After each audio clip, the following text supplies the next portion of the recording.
Hey everyone, welcome to this lesson. In this lesson, we're going to talk about Python modules and specifically random module. And I want to introduce you to the concept of modules. What are they, how they're used, and what are the benefits of using modules in your Python code. All right. So I want to explain modules a little bit because modules are pretty much, that's how you get into advanced programming, and they are designed for reasons to make your life a lot easier as a programmer. Because I want you to think about this. When you work on a huge code, right? Let's say a massive code, like maybe the size of a huge website you're building, or even like a big company like Google's, search engine or something like that. One of the things that, you want to understand is that not the entire system is not built on a single page of the code, right? I mean, there are thousands of code lines and maybe even millions actually connected to each other throughout different methods. And, so far, everything we've talked about in the previous sections, we have actually used, a single page of code essentially, right? But as you get into more advanced concepts, you need to understand modules. What are they? How do you refer to them? And how do you actually use them in your program? So let me explain what is a module in the first place. So the way you can imagine a module is that you can imagine a car, right? And the way a car is built. So if you think about it from in a car factory, is that if you think about it, each part of the car or each portion of the car is built in a different area of the factory, right? So for example, you have a certain area of the factory responsible for the engine, you have a certain area responsible for building the transmission, you have a certain area responsible for tires, lights, everything, right? So each portion of the factory is responsible for a certain portion of the car. And at the end, on the assembly line, these parts, they all come together and the car that we know comes out of the assembly line. So that is how a factory works. And that's how you can imagine more complicated Python projects. The complicated Python projects are not actually built on a single line in like a factory that you can imagine.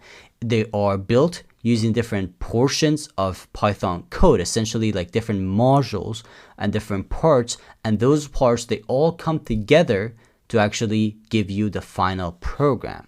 So that's how a Python module works. It's essentially a portion of the entire program that you want to create in a separate file, essentially to just keep it separate for complication's sake, to just keep your code very, very clean.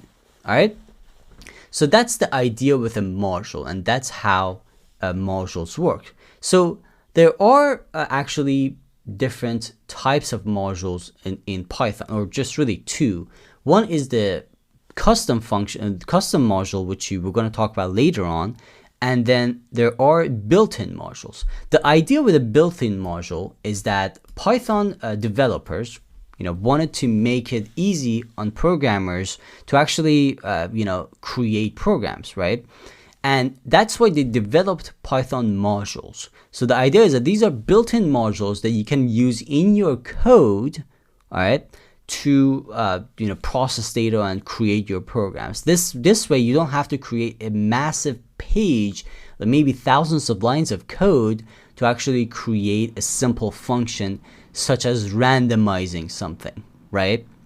So that's really, really important, because I want to talk about randomization, but I want you to understand these Python modules, and I'm going to leave a list for you guys here as well in the resources section. You can actually check out the list of Python modules for yourself.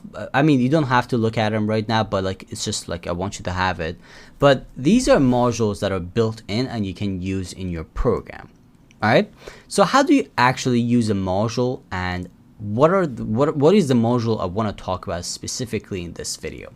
So let's talk about something. Randomization. That's the module I want to talk about. All right. Now, if you actually take a look at the randomization in nature, nature is pretty much the most random thing we can ever find, right?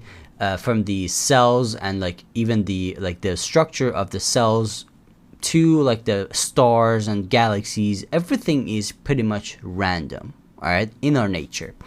But one of the things you want to understand about computers is that computers are absolutely not random. Computers are ones and zeros, and they are designed in a way to do exactly what we tell them to do. They're predictable, they're deterministic machines, right? They're not random at all. So how do you actually generate a random number, you know, in a machine that is designed to be deterministic and accurate? And the answer to that is a pretty long and complicated formula. So this is the random formula in Python, and I want you to think about this for a second. If you want to, let's say, generate a random number, you potentially, in Python, if without a module, you potentially have to create hundreds of lines of code to actually create a random number, just a simple random number. And that's where the beauty of, you know, the Python modules come in.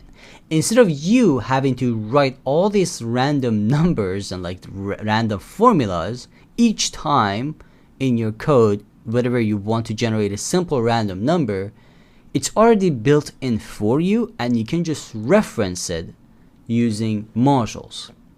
And that's what I want to talk about. All right. So in this particular video, we're talking about, you know, built-in random, built-in modules, and specifically the random function.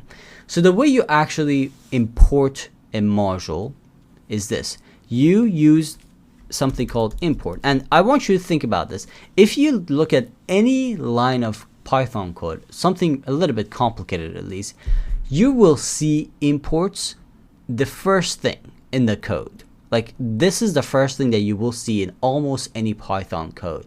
And that's because, again, you need to import modules, right? So the way you import the random module, if you actually go back to the Python module index, again, you don't have to memorize these things. Don't worry about it at all right? You want to pull up the random module. Here we go. So the way you reference it is import random. That's it. So just like that, we imported the random function, a random module in the Python. So how do you actually use this? So the way you actually reference it, let's say we want to generate a random number. I'm just going to call this random number, right? Equals, and the way you reference a Python module is using the module name and then the function or the variable name after. So I'm gonna say random dot, this is the, you know, the dots that you need to have, and then rand int. So this is essentially the function or the variable inside the import module that is going to create a random integer number. All right, so that's very important to remember. So this is the module we just referred to, right? If you remember, we imported it right here, and then we just like referred this module. All right, and then we got another like variable or a function from this module that we just imported.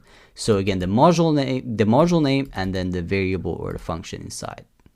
That is how it works. For this particular case, we need to actually add numbers. So for example, I'm going to say 1 and 25. So basically what I'm asking is that import this random function, and then I have a variable here. I want this variable to be a number between 1 and 25.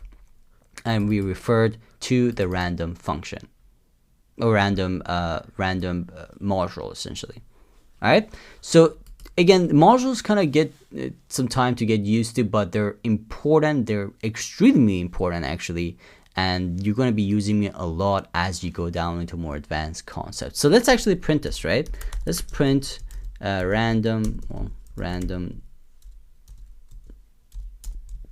number.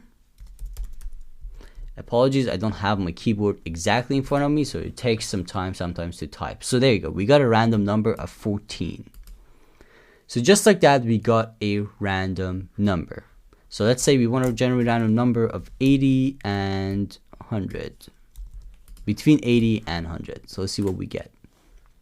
We got 90. So just like that, we generated random numbers. Now there are other types of random numbers you can actually generate. For example, you can actually generate a random float. So random float equals random, and this one is just random. So if you want it to be float, you just leave it like this. All right, just like that. And then if I print this, it's going to give us the random float that we were asking. Now, one of the things about random float is that it's going to give you a random float between 0 and 1.